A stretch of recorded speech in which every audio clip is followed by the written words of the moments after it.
E mais uma vez descobri uma outra genitália masculina. Eu já tinha cuidado de vários pacientes transgêneros antes, mas eu nunca tinha visto pacientes com quadris e seios tão avantajados e genitália masculina. Você viu isso? Devem ser os hormônios, não acha? Eu nunca vi uma mudança tão drástica só com hormônios. Eu só vi isso em casos de origem genética e são... Cirurgia plástica? Não tem cicatriz. Eu sabia que as duas mulheres deviam estar ligadas de alguma forma.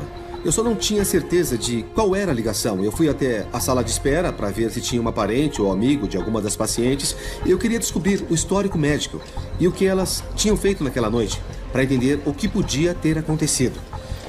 Eu notei um grupo de mulheres vestidas de um jeito elegante, bem parecidas com as duas pacientes que estávamos tratando. Com licença, moças. Estão aqui por causa de alguém? Nossas amigas, a Kelly e a Jamie. Você é o médico delas? Elas estão bem? Vamos conversar em particular? Eu queria descobrir o que elas estavam fazendo naquela noite e se isso tinha alguma coisa a ver com a causa da falta de ar.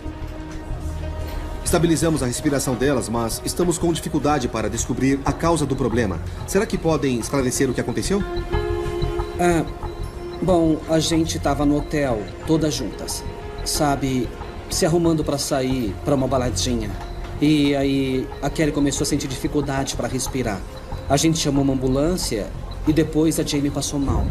Elas comeram alguma coisa diferente ou fizeram alguma coisa fora do comum? Não. Vocês precisam me contar. É questão de vida ou morte. No começo, a mulher hesitou muito. Ela ficou olhando para as amigas e todas baixaram a cabeça. Depois ela olhou para as amigas e elas acenaram com a cabeça. A mulher se virou para mim e disse... A gente estava numa festa de enchimento. Festa de enchimento? Festa de enchimento? O enfermeiro do pronto-socorro Terry Foster acaba de descobrir que a incisão no pescoço de um paciente se rompeu. Saia, por favor. Eu vi sangue esguichando do pescoço dele à altura de aproximadamente meio metro. Era uma cena inacreditável. O jeito foi eu colocar a mão no pescoço dele para estancar. Chame a médica. Tá bom. Aparentemente, enquanto ele estava vomitando, a artéria carótida ficou sobrecarregada, se rompeu e a incisão se abriu totalmente. Tinha sangue para tudo quanto é canto da sala.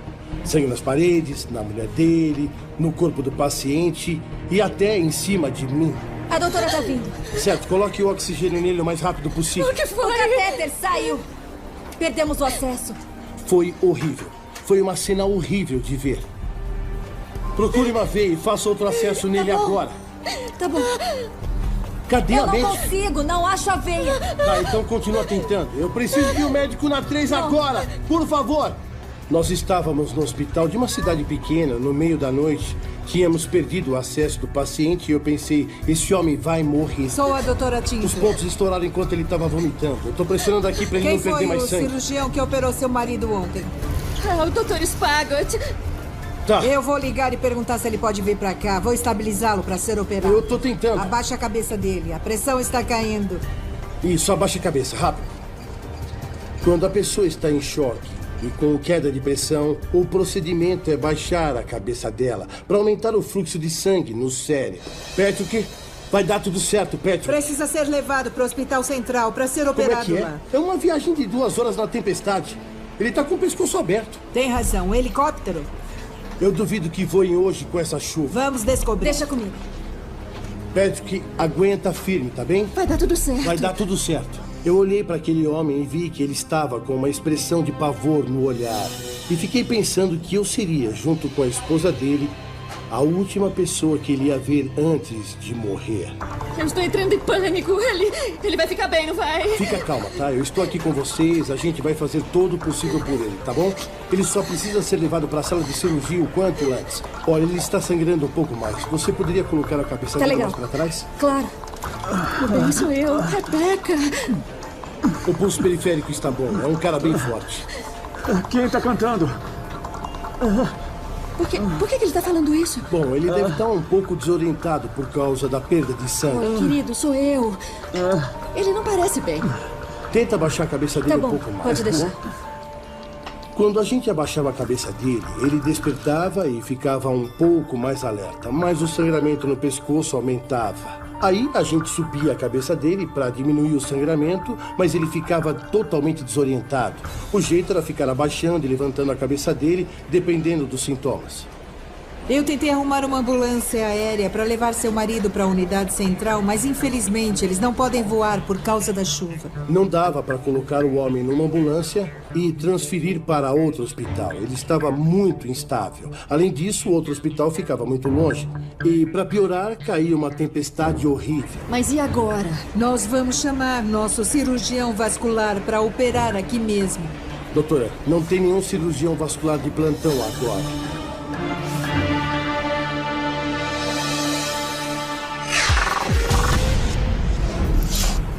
Que tal o senhor descansar um pouco? O paciente do Dr. Aaron Billen foi levado ao pronto-socorro pelo xerife. Ele havia desmaiado enquanto registrava um furto de moedas. Não, eu fico com ela. Eu fico com ela. Você tá bem? Como todo cowboy aposentado, aquele cara era durão e quando batia, era pra valer. Amy, vamos precisar de laço. Entendi. Aquilo não podia acontecer de novo e por isso ele foi imobilizado. A Beth está lá fora e não vai morrer. Fica calmo, Hank. Pode sentar. Pode sentar. Você vai ficar bem.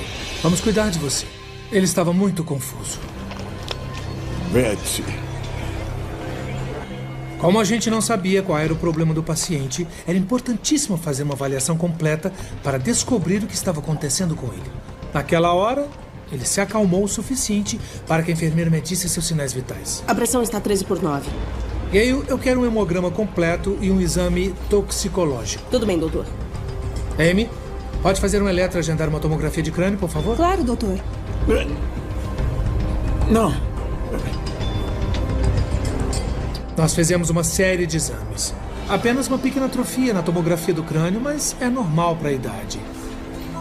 E o eletro está normal. Não tem drogas nem álcool no organismo. Olha a ureia e a creatinina. Quase tudo normal, exceto pelos níveis de ureia e creatinina, que indicavam um princípio de insuficiência renal. O paciente estava confuso e não podia relatar nada. Como nós não sabíamos o histórico nem a medicação que ele tomava, não dava para saber se a insuficiência era recente ou antiga. A minha filha, ela adora pangarés. E talvez fosse a causa da confusão mental. Por que minhas mãos estão amarradas? Por que estão fazendo isso comigo? Para! Assim não pode. Doutor, a pressão está 2 pontos mais alta no braço direito do que no esquerdo. Eu achei muito estranho. Não dá certo. Eu não posso deixar. Vamos examinar o coração. A circulação está normal. Esse sintoma, é claro, aumentava a possibilidade de ser uma dissecção aguda da aorta, que é uma emergência gravíssima. Isso explica o delírio, doutor? Na verdade, não. Não faz muito sentido. Mas se for mesmo uma dissecção da aorta, ele vai precisar de cirurgia. O melhor jeito de checar se ele tinha mesmo a dissecção da aorta era fazendo uma tomografia com contraste. Eu não gosto disso. Nem um pouco. Coitado dos cavalos de rodeio. Infelizmente, o quadro de insuficiência renal não permite o uso de contraste iodado necessário nesse procedimento. Então, o melhor exame que dava para fazer era um raio-x do tórax, para a gente ter uma ideia dos principais vasos do coração. Calma, Hank. É só um raio-x do seu peito. Esses cachorros, eles cavaram meu jardim. Eu não duvido de nada. Fica quietinho para acabar logo. Não, eu não quero deixar. Eles... A radiografia torácica revela a sombra projetada pelos principais vasos do coração. Quando o paciente apresenta uma dissecção aguda da aorta, a sombra costuma ser mais larga do que o normal. É um primeiro indício. Não deixa.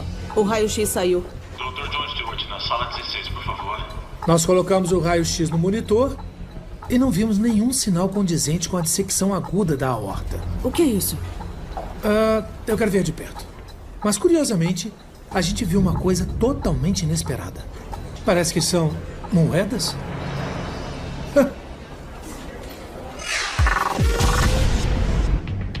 O Dr. Caleg corre contra o tempo para desvendar o mistério de 2 pacientes em estado grave que não conseguem respirar. Precisam me contar. É questão de vida ou morte. Você já ouviu falar de festa de enchimento? Festa de enchimento? Desculpe a ingenuidade, mas o que é isso? Então, é quando você convida uma pessoa pra te dar injeções. Ela começou a me explicar como todas se reuniram naquela noite para serem injetadas. Injeções? Quer dizer, drogas? Não, é silicone. É pra turbinar o que a natureza não deu pra gente. E quem faz isso? Um médico? É um cara que a Jamie conhece e é da confiança dela. Eu nunca tinha ouvido falar nisso. Nem sabia que isso acontecia. É que a gente não tem grana pra cirurgia. A injeção é mais rápido que hormônio. E deixa a gente gostosa. Só precisa dormir de lado por alguns dias. Dói pra caramba.